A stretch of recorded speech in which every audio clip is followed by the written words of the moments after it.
So first of all, I would like thanks to the Viraj and the organizing team for inviting me. Today, the topic was given to me towards the standard of care in metastatic gastric cancer. I know the next session would be very interesting, panel discussion and advanced gastroesophageal cancers will be moderated by Dr. Senthil.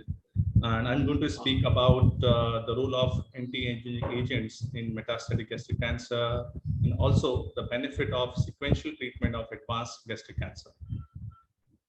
So if you see the gastric cancer incidence and mortality compared to the rest of the other cancer, the gastric cancer is around 6th in the incidence, but if you see the mortality, it is the 3rd leading cause of the cancer mortality worldwide. And the annual incidence of the gastric cancer is approximately 75,000 cases as per the data of 2016. And this burden of the gastric cancer is varies in various states of India, especially more in the northern eastern part of the country.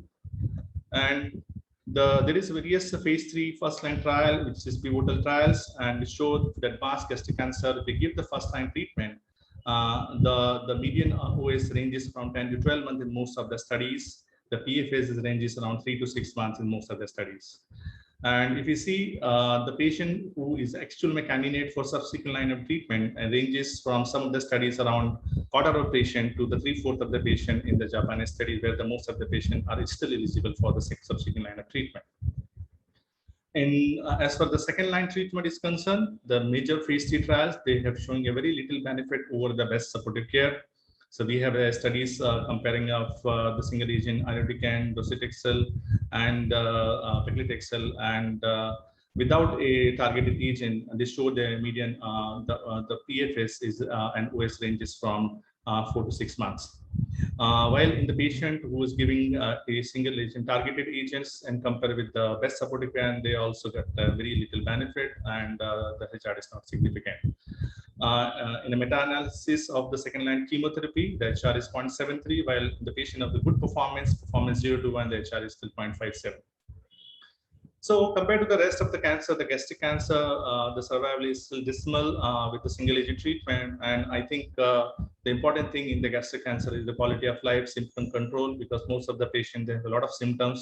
And there is the article in the NCCN in 2014, which said the chemotherapy over the best supportive care as far as the quality of life and symptom is concerned in the second line setting.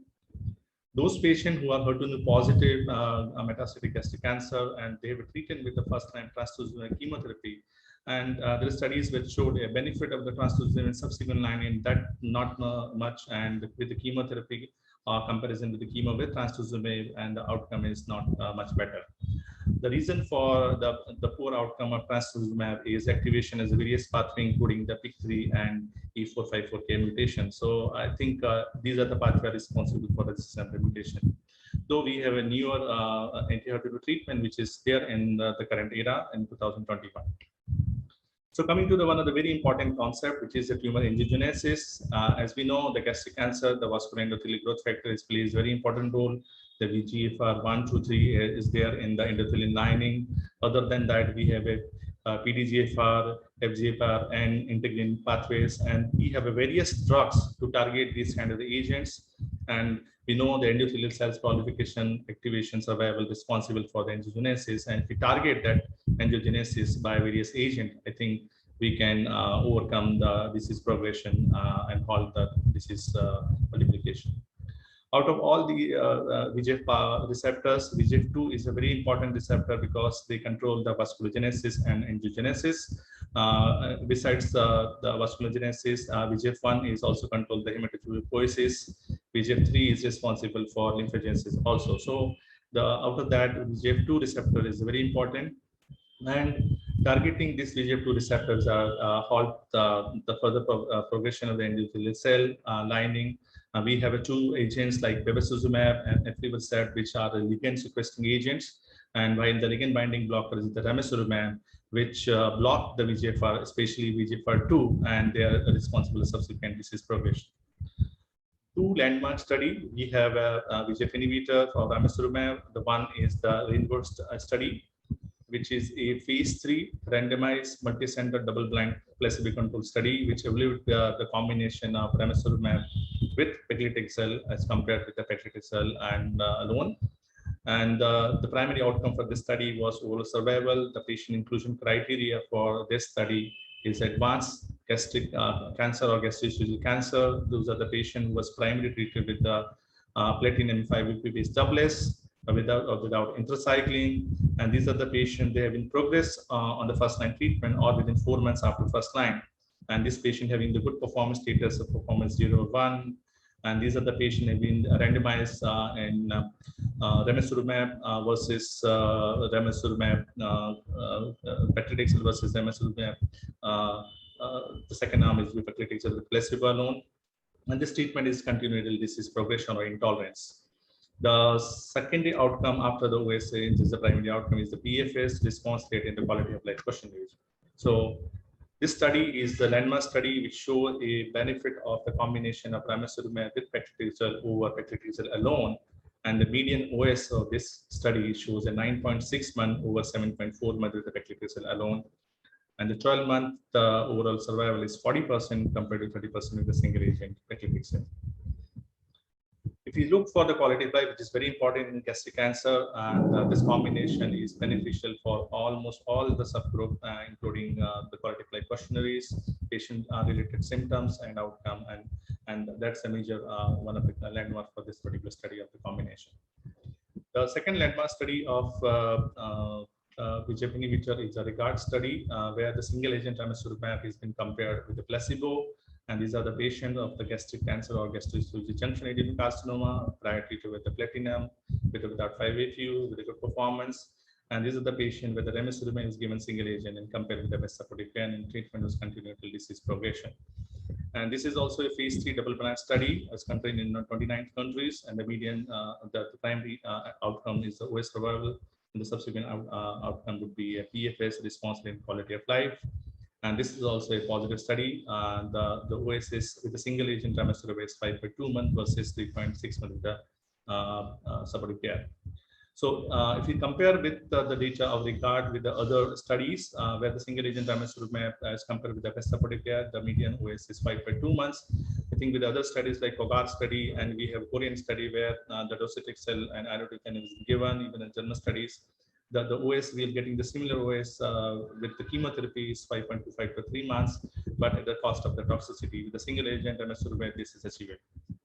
You see the combination of ramucirumab with taxane, I think this is the best outcome in the second line. The OS is 9.6 versus 7.4. And this is better with the other combination, like we have a study of AIO, consort, and COGAR study where the single agent docetaxel and irinotecan is compared with the best supportive care. Though these are the other options for second line treatment if the patient is not a candidate for combination.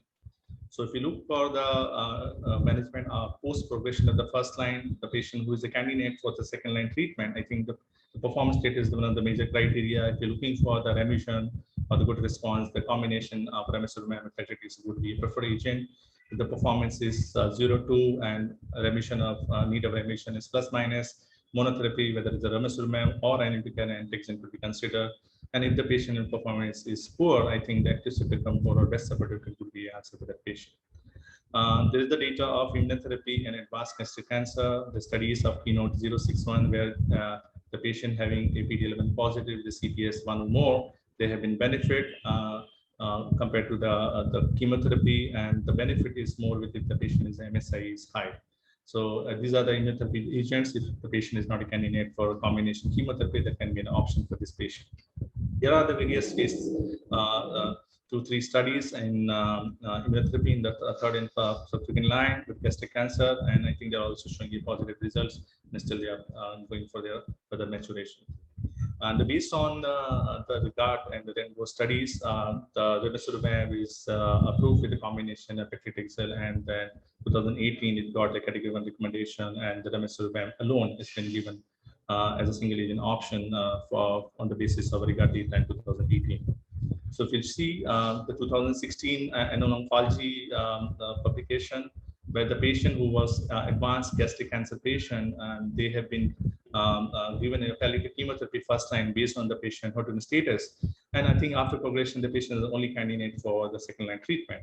While in 2018, once the data of ramucirumab is open, and I think those patients who was initially treated with the first line treatment, and if the patient is a candidate for second line treatment, I think the subsequent treatment will be based on the patient performance status.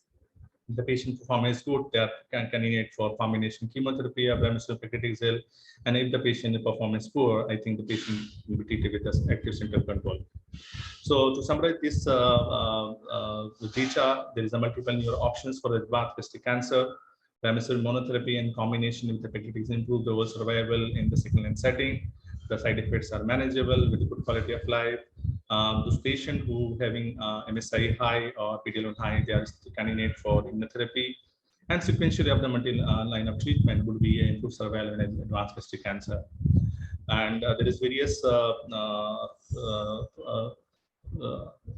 guidelines where the NCCN, ESMO, and Japanese guidelines suggested the first-line treatment for the NCCN, the preferred agent with the platinum with 5FU or capecitabine, and the two-drug regimen would be preferred compared to the lower toxicity.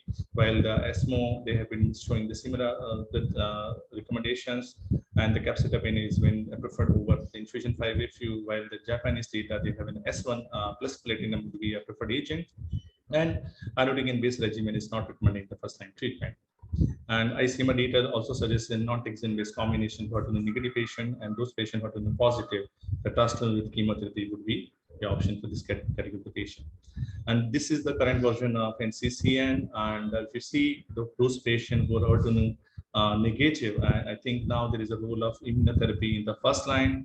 The data of checkmate shows an nivolumab with the combination of the 5FU or capecitabine with oxaliplatin, and especially in the CPS5 or more, they have been showing always some benefit, and that is in a preferred modality for this category of the patient in 2021. And the patient is not a candidate for immunotherapy, still the platinum with 5FU or capecitabine would be a preferred option as far as the NCCN is concerned.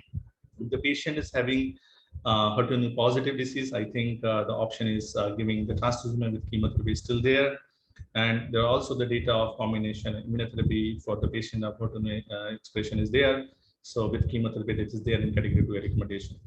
And if the patient having MSI high, still the immunotherapy is the data, and those categories the patient. The old regimen, which is initially popular, which is the triple drug regimen, docetaxel, cisplatin 5FU, which was there in category first recommendation in 2015, which is no longer recommended due to the concern of related to the toxicity in the current era. As far as the second line treatment is concerned, I think in subsequent line, the combination of ramucirumab and paclitaxel would be a preferred modality because of the OS is much better than 9.6 month median OS compared to the chemotherapy alone. We have another option of docetaxel, paclitaxel, and single agent irinotecan if the patient is not a candidate for combination. And if the patient is HER2 positive patient initially treated with the trastuzumab, we have the deruxtecan trastuzumab is available, and which can be given in those patients who progress in the trastuzumab. And the subsequent line, if the patient is not a candidate for chemotherapy, the single agent immunotherapy can be considered if the patient MSI or TNV is high. And if the patient is still a candidate for single agent treatment, I think ramucirumab can be given if it is not exposed in the first or second line. As for the real world data of ramucirumab is concerned, the Pan-Asian guidelines which suggested if the patient is advanced gastric cancer and if the candidate for the chemotherapy, if the performance allows, I think the first thing we need to look for the HER2 status. If the HER2 is positive, we need to give the chemotherapy with trastuzumab, or HER2 negative, we need to use the doublet, which is the platinum with 5FU, and the second line treatment based on the patient performance status. If the patient performance is good, I think paclitaxel ramucirumab would be the preferred agent. If the performance is not good, single agent chemotherapy would be considered. In advanced performance, I think some symptom control should be considered. In the patient of, if you see the real world data of ramucirumab and various studies, RAMA studies, and even in the Korean studies, which show the data is similar to in the studies which is done for ramucirumab, then at the regard data, and the median OS ranges from 8 to 9 months. So we see the treatment sequencing for advanced gastric cancer. If the patient is primarily received with the doublets, I think they can achieve it 10 to 12 months, and those patients who progress on the first line treatment, and if the patient is given with a combination of ramucirumab and the taxane, I think still we can get another 9-10 months. We can reach around 22 to 23 months for even in advanced gastric cancer patient, which we never thought in initially, and maybe around 3-4 years. We believe the gastric cancer, advanced gastric cancer patient couldn't cross a year. So now we are reaching up to the 2 years, and I hope with the immunotherapy subsequent data, we will get more survival in this category of the patient. With this, I thanks to all for the warm listening, and I over to the organizers. Thank you.